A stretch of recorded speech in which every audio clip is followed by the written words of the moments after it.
Welcome, friends and family, to the newest edition of the Backdoor Cut. I'm Zach, your barn burner bro, and I'm here today with Richard Mead. Richard, how you doing, man? I'm doing great, Zach. I'm doing great, man. How about you? I am doing very well. Got a lot of stuff, a lot of exciting stuff to cover for all the Grizz fans out there today. We'll kind of recap last month in the past week. Since we're at a nice clean cut, go over November, give a look forward into the schedule the Grizzlies have for this week, kind of dissect some good and some not so good individual performances, play a little armchair point guard, as it were, making some calls from home that are probably not as easy to make on the court. But before we get any further, let's give a shout out to our sponsor, Blue Note Bourbon. So next time you want an adult beverage, be sure to try Memphis's newest spirit, Blue Note Bourbon. Blue Note Bourbon is artfully crafted in Memphis to honor the deep history of the Memphis Blues. Like the Blues and Marc Gasol's three-point shot, this bourbon is bold yet smooth. It's a premium small batch bourbon that anyone over the age of 21 is sure to enjoy. Be noteworthy, Memphis, and remember, please drink Blue Note Bourbon responsibly, like Jaren Jackson's usage. All right. Also, check us out, the-barnburner.com. Got a lot of Grizzlies content up right now. Also, check us out on Twitter at _barnburner. And now we're ready to roll. All right. So, Richard, November, Grizzlies go 9-6. What stuck out to you from the past month? Oh, man. What stuck out to me from the past month? In general, just the inconsistency. I think that's really what really stuck out to me. It's just, we were on a roll a little bit. Of course, like things were going to come back down to earth. But I think just, the inconsistency and the hot and cold nature of, just not knowing what Grizz team we're going to see show up. When you think about, some of the losses, like, at Phoenix and you go on the road and you beat Milwaukee in Milwaukee, it's like, you're watching this like, oh man, this team is just amazing. And they just kind of like rip your heart out again. So I think a lot of the inconsistency started to rear their head, and a lot of the luster of like just that beginning run to the season really kind of not necessarily wore off, but I think like things kind of came back down to reality a little bit for our guys. Yeah, I definitely have to agree. And I mean, you saw a tale of two teams pretty much. You had a 5-game win streak and then 3-game losing streak. And then, some of the losses were against, subpar opponents, especially the last week. I mean, the Knicks game was really tough. That was a tough one to watch because, I was at that one, felt pretty good through half. And then third quarter, got outscored 35-19. That was pretty embarrassing. Take that for data. Take that. Yeah, he dated all over us. All over us.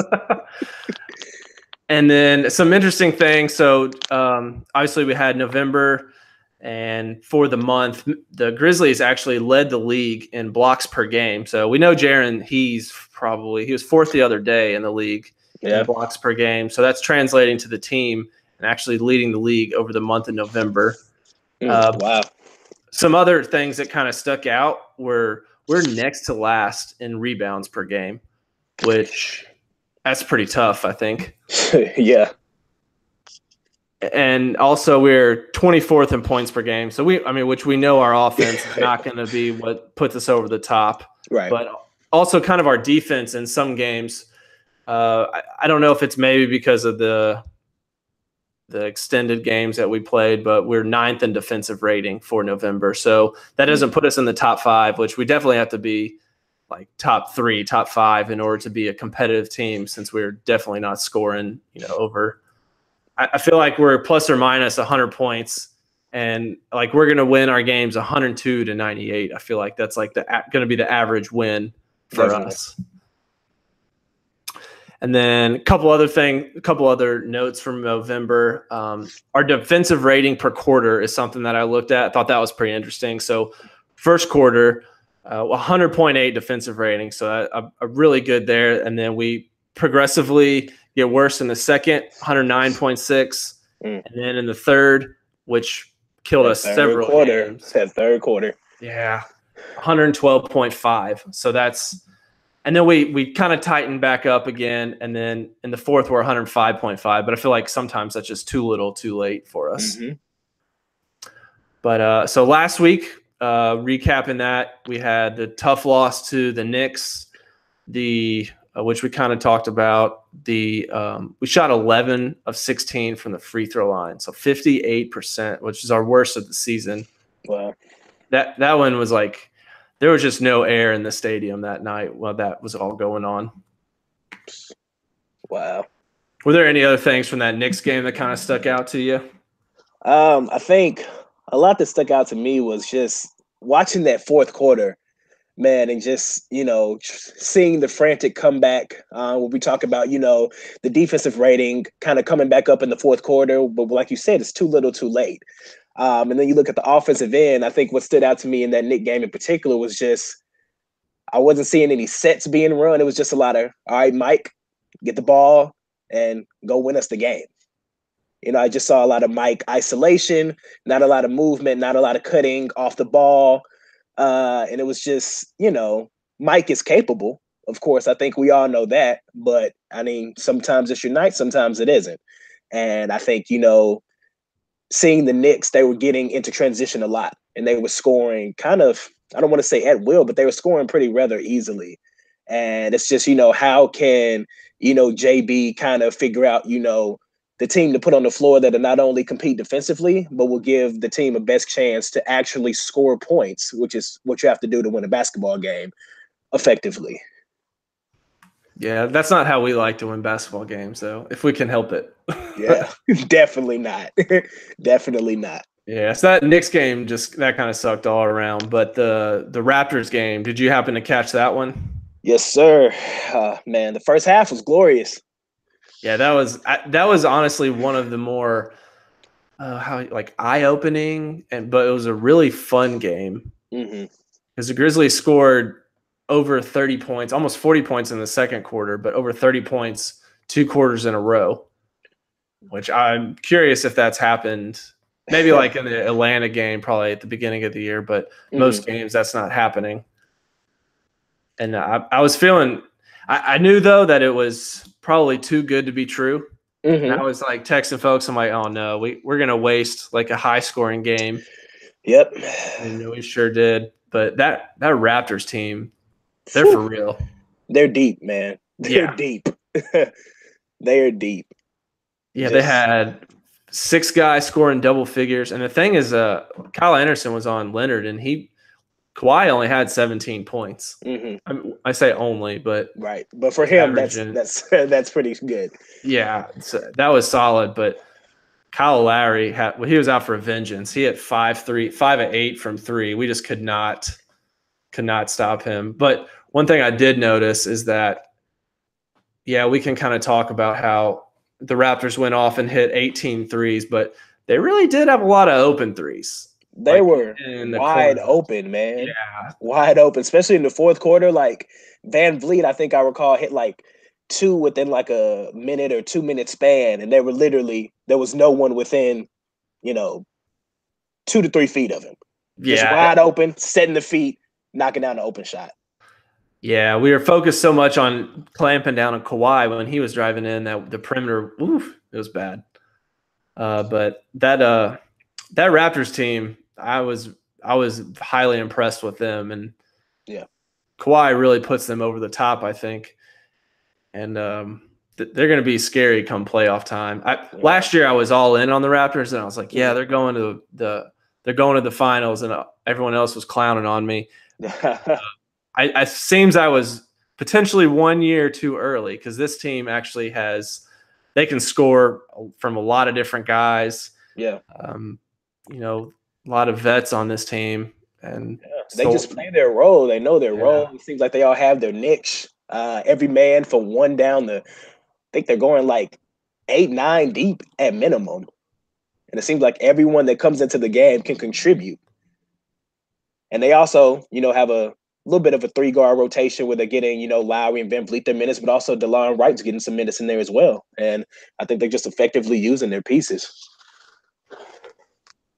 I'd have to agree. They're in a really good situation right now, and I really didn't feel I wanted to steal the game because that was definitely one that we shouldn't have won. We were definitely outmatched by Toronto, but I was really hoping we could steal it, but it just wasn't in the cards because that's what good teams do to you. They close on you, and they take advantage of mistakes. But anyway, enough dwelling on that one. Yeah. Friday night was awesome. Woo! Friday night in Brooklyn. Yeah. Jaren Jackson Jr. He appeared. The birth of a superstar. We got Worldwide Wob now, or Wob, whatever he goes by. Tweeting Jaren Jackson highlights. Oh yeah. He's on Wob's campaigning for Conley for an All-Star game. I think that was just a really big game for us as a team and a franchise for people to be like, oh, there's some exciting things going on over there. Yeah. Yeah.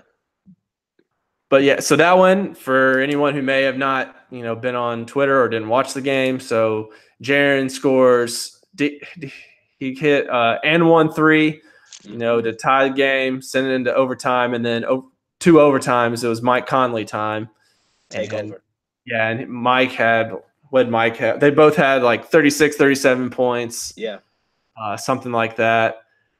And then Jaren, his last 5 games, he's just been crushing it.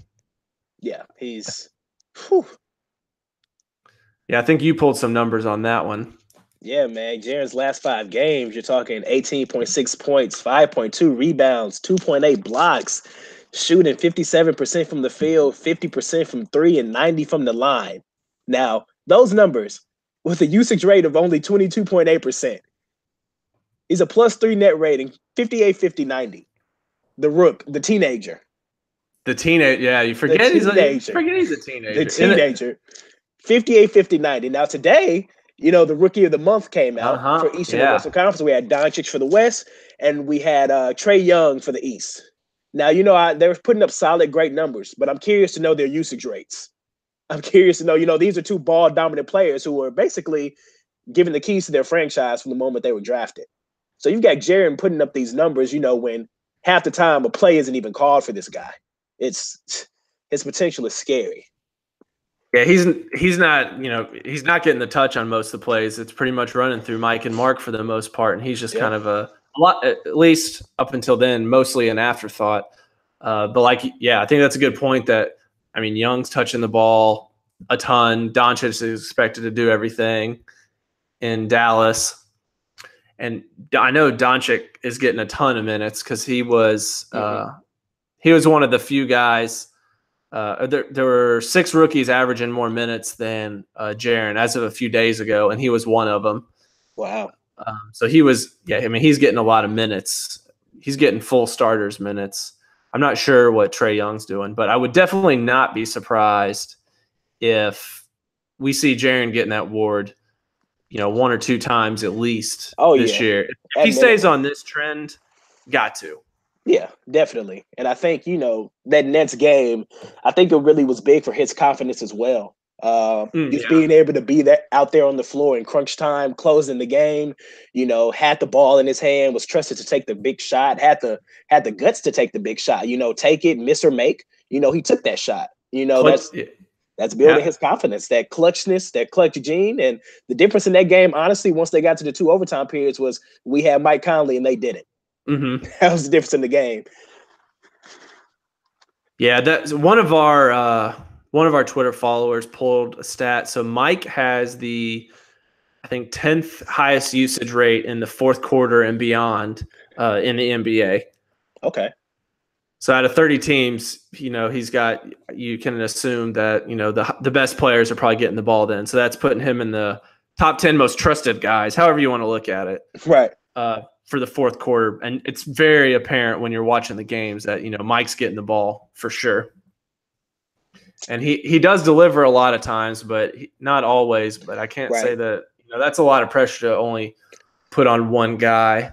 One guy, definitely. And it's literally, the ball's in his hand, like you said. And, in Brooklyn, he did deliver. And, there have been times where Mike doesn't deliver, but when you have that trust to, either take and make or miss the big shot. You know, that kind of falls on his shoulders. And I think back and forth that Brooklyn game, I really saw Mike kind of just, you know, a lot of people like to say in your bag. In your bag is where you just kind of got that swagger, you're feeling good, you know, you got that pep in your step. And Mike was just in his bag. Cause I mean, you know, D'Angelo Russell, you can shoot 9 contested threes on the other end, dude. Do what you want to do. Right. But Mike's like, I'm going to get this ball. I'm going to penetrate. I'm going to stop on a dime, pull up, step back. There's nothing that you're going to do that's going to stop me from getting in my spots. You know, and he's such a smooth player because, you know, he's not going to, you know, he's not the most athletic guy. You know, he's not going to, you know, kind of bully you or blow past you. But Mike is just such a smart, cerebral floor general. Like, he just has the ball in the string and he's able to get to his spots. And I think in Brooklyn, he was really able to get to his spots and really just, you know, put the team on his back and, you know, bring them home, you know, the Brooklyn way, I guess. Yeah, that was a huge win. And I was at a brewery and watching the game, and it was, you know, there's 20, 30 people there. It was a rainy night and everything, and everyone's watching the game. And it was really the first time, and, you know, everyone's cheering at each, as we're getting closer in the fourth quarter and each overtime and everything. And it reminded me that, like, the last time that we felt that is, you know, several years ago in playoffs. Yeah. Like, everyone's all in, invested, watching the screen, excited. You know, that used to be like the standard, but we've kind of not been able to experience that for what feels like a while, at least. Yeah. You know, with the not making playoffs last year, first round exit the year before. But just the excitement and everyone kind of joins together. That I think that's one of the coolest things just in general about the Grizzlies. Yeah. When the Grizzlies are doing well, the city is doing better.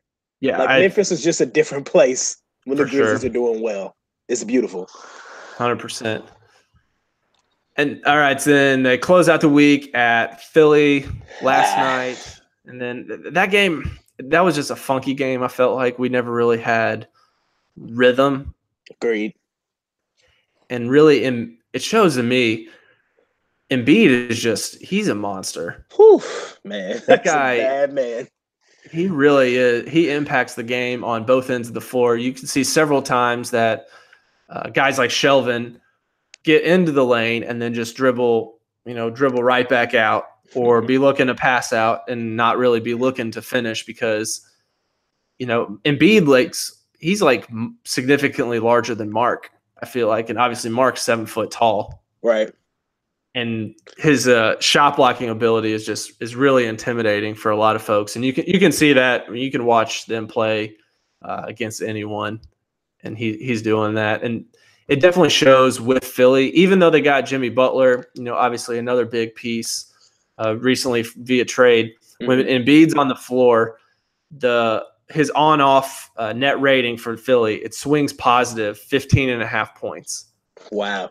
So that's showing you how much he's impacting. Because, like, Simmons, I guess he's, you know, he can get to the rim, but he can't shoot. Like, literally, he can't shoot.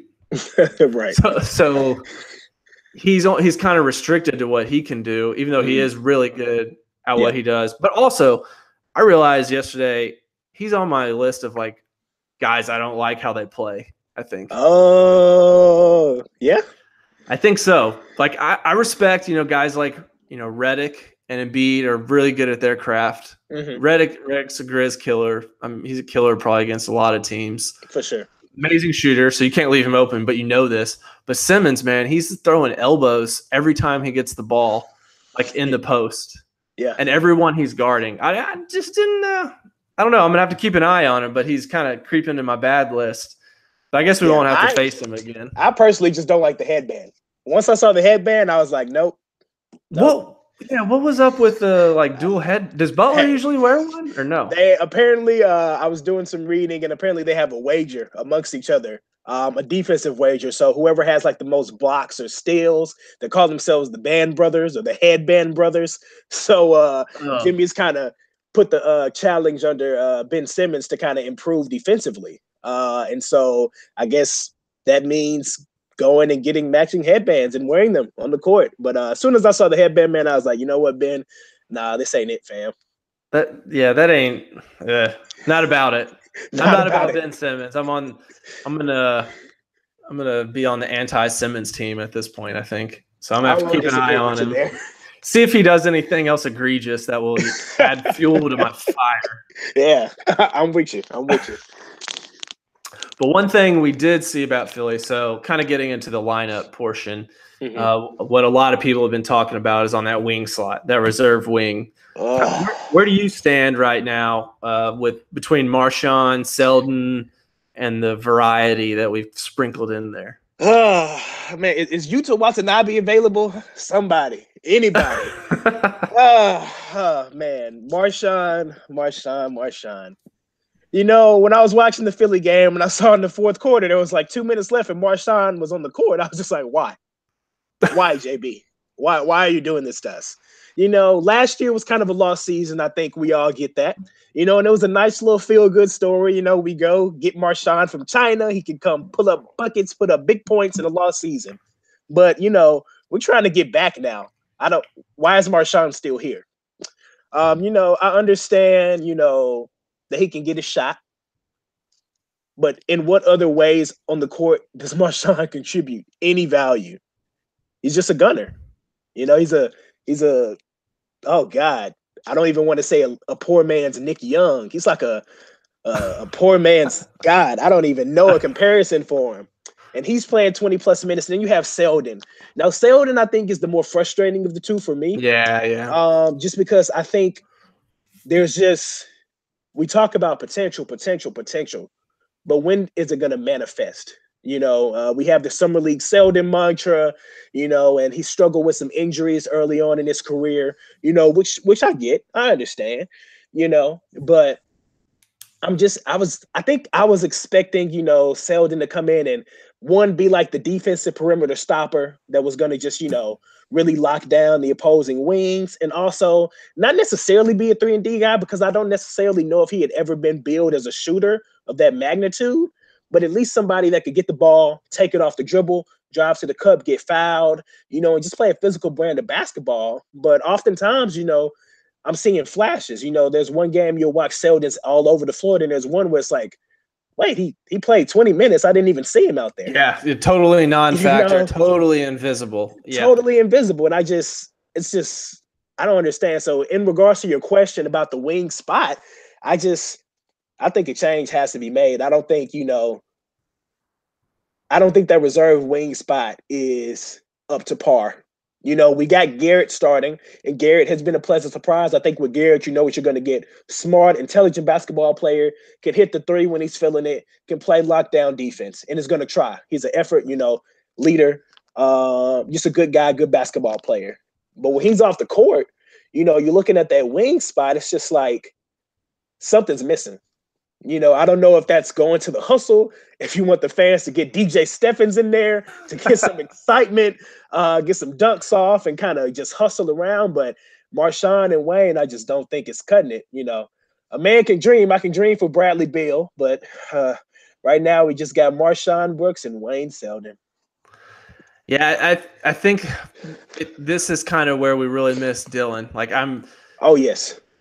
The bummer was he was really trending up when he got hurt, because I think he had double figures in 2 of his last 3 games right before he got hurt. Yeah. And, you know, he was shooting terribly in the first, he played 11. So like the first 8 games, he was not shooting well, but then he was starting to kind of get into his rhythm, accept his role a little bit. And then he stepped on the basketball and tweaked his knee. Yeah. And that was such a bummer, because it was really starting for him to like come back, I felt like. And that was, and, you know, I think, you know, Dillon's a plus defender out there. He's a big, strong kid, good hustle and everything like that. So he's a really good guy, I think, and kind of he's who I want out there. But in the meantime, I kind of am in the camp of whether it's Marshawn or Selden, I would like to stick with one for a few games. I kind of talked about this last week a little bit, but, you know, it's Marshawn, for example, he'll play a few games. He'll get like 5 to 15 minutes, and then he'll get a coach's decision, do not play. Yeah. And on The Athletic today, they even wrote about kind of the inconsistency of Marshawn's playing time, and now he's saying it's hard to hard to score and kind of get in a rhythm with that. And that's kind of the same thing that kind of akin to baseball. If someone's not getting consistent, if you're always a pinch hitter and you never get consistent reps at the plate, it's going to be more challenging to get hits. In theory, that's what any baseball player will tell you, at least. So kind of a breakdown between those guys is Selden has gotten 20 plus minutes 5 times this season. And for perspective, he scored 10, 14, 13, 7, and 9 in those times. One of them almost 30 minutes. And Marshawn on Sunday against Philly, that was only the 3rd time this season that he's played over 20 minutes. And he's got several did not plays. And he got 12 points on 5 of 10 shooting. And sometimes it doesn't feel like he's doing that. Yeah. But that's that's pretty decent, right? That's solid. And if you extrapolate to their per 36 minutes, Selden's getting 12.9 points and Marshawn 18.1. So that's a pretty considerable difference right there between those two. So I thought that was kind of interesting when I was looking at. Yeah. But it's just Marshawn. Someone needs to get that man a headband so that he can play better defense. Yes. Something. Like, who's gonna start that for headband? Can we bring the sleeves back? Is that gonna be a thing again? Let's do something. Just have a Marshawn giveaway night. Just everybody get the matching Marshawn arm sleeve to help him deflect the passing lanes and kind of get active on defense. What's funny though is that he had one possession in particular that sticks out to me against Doncic when the Mavs were in town, where he bodied up Luka like all the way down the floor and played really tough defense on him, and Luka had to take a very contested shot and missed. And I'm like, Marshawn, why don't you just do that more? Yeah, that would. Yeah, that's frustrating, but I guess kind of where I stand. Of one of those players, where it's just like you're that hooper, like you just kind of. You're just cool. You know what I mean? Yeah. Kind of just too cool. I think we see this issue with the Lakers with Lonzo. You just, I love basketball. I want to hoop, but I'm still cool, man. I'm going to go at my pace. I'm going to do my thing. I'm not going to overexert myself. I do care, but, I'm not that in tune with my emotions, so I don't want to show it. And I think Marshawn, he's just cool. He's like, man, I ball. This is what I do. This is who I am. I was the man at Seton Hall. I was a 1st-round draft pick by the Nets. I did my thing in China, but now I'm back in the States. I'm in the league. I'm balling again. Yeah. So I think Marshawn's just kind of, just kind of too cool for school, man. I don't know. Yeah, I'm curious. I'm curious what we'll see this week as far as which one of those guys gets the run and what they're able to do with it. Because over the past 3 years, 2.5. With Selden, it's kind of even this as recent as this summer, I was kind of projecting that he would be the starting shooting guard, but yeah, I ate my words on that one. He's been disappointing to say the least. But moving on to upcoming week, this week, pretty tough. We got the Clippers at home on Wednesday. Number 1 team in the league. Yeah, they're tied right now with Nuggets and the Thunder. Yeah. And also they have the, as you mentioned, Doncic and Trae Young are rookies of the month. Tobias Harris, player of the month for the Western Conference. Giannis got it for the East, and Tobias Harris for the West. I'm assuming that's probably his first one. I would I would bet my salary on that. Yes. But we played him once in a tough one. Yeah. Out on the West Coast. Just we got to find a way to control Lou Williams, the actual bucket getter on the court. The actual bucket getter. Yeah, we definitely don't have Lou Williams light, but and then Juan Trezl, he destroyed us last time too, and he's been phenomenal off the bench. The dude's averaging about 16.5 points, 7.5 rebounds, and 25 minutes of play. So beasting. yeah, he's definitely a guy that would be like awesome if he was on your team because he's little undersized center, hustle guy. That's scoring at a career clip for him. Yeah, hustler. They got him at a 2-year, $12 million deal too. Oh, still. Yeah, that's got to be one of the best deals out there, I think. Definitely, they're making Doc Rivers actually look good. Yeah, that's hard to do. And then Gallinari's still playing, still scoring a lot. They're just a weird team, but they're all pretty good, Yeah, they're just like a middling team of just basketball players. They're just basketball players. They got Boban. Boban's out there, my man, NBA fan favorite. Boban's doing his thing. You got Shai Gilgeous-Alexander. Got to have a UK lottery pick out there. Oh, of course. They're interesting. Pat Bev, really, they remind me a lot of our team, except slightly better at most positions. Yeah, honestly, they have Lou Williams. So yeah, that's their closer. That's where we don't. And he's, coming off the bench having a closer. That's what a luxury to have. That's just That's crazy. And then so home on Wednesday versus the Clips. Then Friday to New Orleans to play the Pellies. Trap game, I think. Trap game. Yeah, currently the Pelicans are at 500, so they're a half game back of the Mavs, and they're in the 9th slot right now. But okay, yeah, you can never really be confident when you know that Anthony Davis could just score 50 points. Exactly, and if Anthony Davis doesn't score 50 points, I think the Grizz would let Julius Randle score 50 points, which would make Julius Randle very happy. Yeah. Oh gosh, yeah. And then still got Drew Holiday, Nikola Mirotic, Etuan Moore. Wow, Randall's actually scoring 17.5 points per game. Yeah, he's coming off the bench. He's in contention for Sixth Man of the Year for sure. Dang. Yeah. Pretty sure I drafted him in fantasy, and then he started off slow, and I dropped him. That didn't work out very well. Oh, man. Yeah, and I think Peyton's out still, so I'm not sure who's starting at the 1 for them.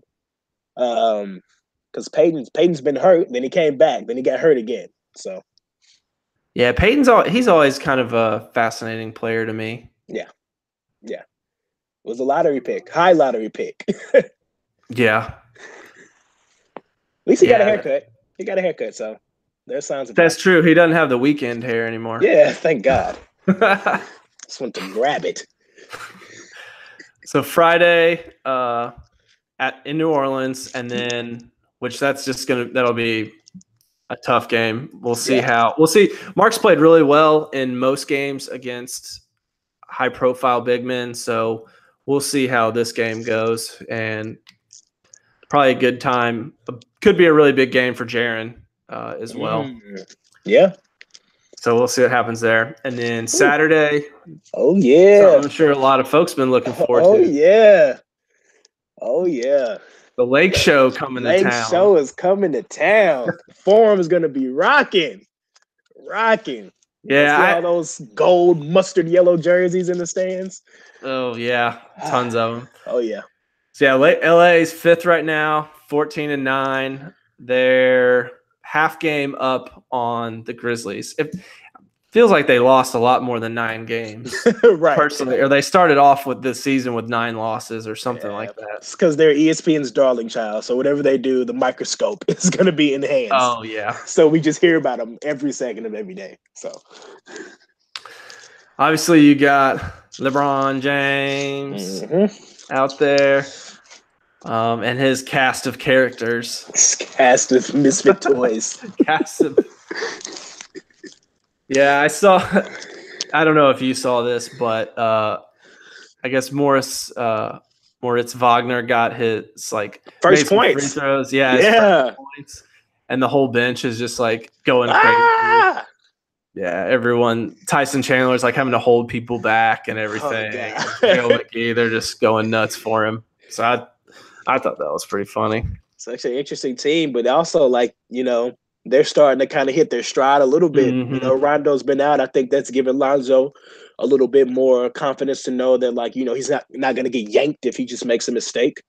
Kuzma's kind of settling into his role. He's back starting. So, man, yeah, they're starting to settle into their roles. LeBron's kind of seemingly taking control of the offense. I mean, you know, he's the head coach of the Lakers, so I'm excited to What? see like his game plan, you know, and his top assistant Luke Walton to really make it interesting against the Grizz, man. Yeah, and they're going to play a fast game too. They're Oh fifth yeah. in pace Ooh. and have a tough defense. So seventh in defensive rating right now. Shout So out that's Tyson going to Chandler. be, yeah. Can we snag him, or is Noah going to bring us to that level? Oh, Joe Kim's, man, he's here, man. He's posting on Snapchat. Oh my gosh, yeah. He's living his best life. Is that what it was? It on Snapchat? It was on Snapchat. Okay. Yeah, man. I saw it circulating. Yeah, I tweeted back a picture of Leo DiCaprio in The Revenant. That's kind of what he reminded me of. Joe Kim's about to come out Saturday, man, and drop 27 and 13. Hey, I would be more than happy to just have the 13. I think we need that more than anything. Yeah, I think for sure. Considering how poorly we rebounded over the last month, I think that would definitely be helpful. I just want to see him shoot free throws, man. That's all I need in my life. I just want to see him shoot some free throws. I was at a Tiger game earlier this year, and the Tennessee Tech game, and dude actually shot granny shot. Really? Yeah, I had to do a double take because I wasn't paying super close attention, and I had to look over. I was like, "Wait, what? What just happened? Okay. Is it real? That really Division just I happened? basketball? Yeah, Okay. It was something. All right, Tennessee Tech. Yeah. Shout out Cookville. Cookville. Yeah. So I think this week, this is a pretty tough week for the Grizz, man. You got thankfully it's not like a West Coast swing. You know, they got both of the LA teams at home, you know, got to go down to NOLA for a quick turnaround, but they've got to bring it. They've got to bring it. Yeah, I think I'd like to think they played obviously burned out from Friday. You had two. I think that kind of was why the Sunday was like a sluggish game in Philly. Yeah. But they were off Monday, Tuesday, at home on Wednesday night. So hopefully, I think that'll give them a chance to kind of refresh themselves because after clawing up in Brooklyn, you know, hopefully that they're able to steal one from the Clippers, which I definitely think they can, especially at home. That'll be a big game for them. And then we'll see what happens Friday, Saturday. Saturday's almost like the crowd honestly is going to be one of those 50-50 games, which I mean, being a hometown guy, I hate those. Yeah. Yeah. I'm sure that every fan base has to deal with that when someone LeBron comes to town. Because you probably got some season ticket holders selling their tickets for like 5 times. They're paying for like 3 months of payments. Yep. Without like one game, which is fiscally responsible. Don't get me wrong, but couldn't bring myself to do that, I don't think. Nah, it's going to be interesting. I mean, you know, you're going to have, like you said, the 50-50 home game. I don't know what rotations JB is going to go with, or because they've got some long, lanky guys on there. You know, maybe he could, you know, the curious case of Ivan Rabb. Maybe Ivan Rabb could get some burn. Could Ivan get some PT? Not to rant too much about Rabb, but I don't know if anyone else has noticed this. I tweeted it yesterday, but that guy only gets put out there against Joel Embiid. It is not fair. You're not setting that kid up for success at all with it. Not at all. We'll never see what he can do if he's just out there to literally get a couple fouls and he looks like a teenager out there compared to Embiid. But yeah, we'll see. Hot take. I'd rather see Ivan than J. Michael. If I can share that. Oh, you would? I'd rather see Ivan than J. Michael. I think we could get some assets for J. Michael. I think we could unload J. Michael. Yeah, that he's definitely talked about as kind of being the hottest trade chip with, you know, expiring contract, and he's playing. I mean, I think he's playing very well coming off the bench, and in his current role, he's doing about everything that we could ask for. Definitely. But any closing thoughts, Richard? Where can our friends find you on Twitter? Yeah, Twitter handle is at what you mead. So that's WATCHU_mead. Same handle for both Twitter and Instagram. So, follow me. I follow back. Looking forward to a good week of Grizz basketball. I'm hoping for a 3-0 week, expecting a 2-1 week, hoping that we don't get a 1-2 or 0-3. And, looking forward to what JB has up his sleeve. Marshawn's dropping 40 in LA. I'm calling it. I'll take that. How many minutes will he need for that, though? Marshawn's playing 48 minutes at the Smoothie King Center in New Orleans. Whole game, just get the ball to Marshawn and get out the way. If he touched it literally every time, I bet he could get 50. I wouldn't doubt that. That's it. It's the Marshawn game, man. He's our Klay Thompson. Let's get it. I'm excited. Awesome stuff. Well, Richard, I appreciate you joining us today. Yeah, of course. My pleasure. We'll have to do it again. Reminder to everyone, check out the-barnburner.com and find us on Twitter at @the_barnburner. And you can find me on Twitter at barnburnerbro. So until next time, we will see you later. Oh, yeah. See you.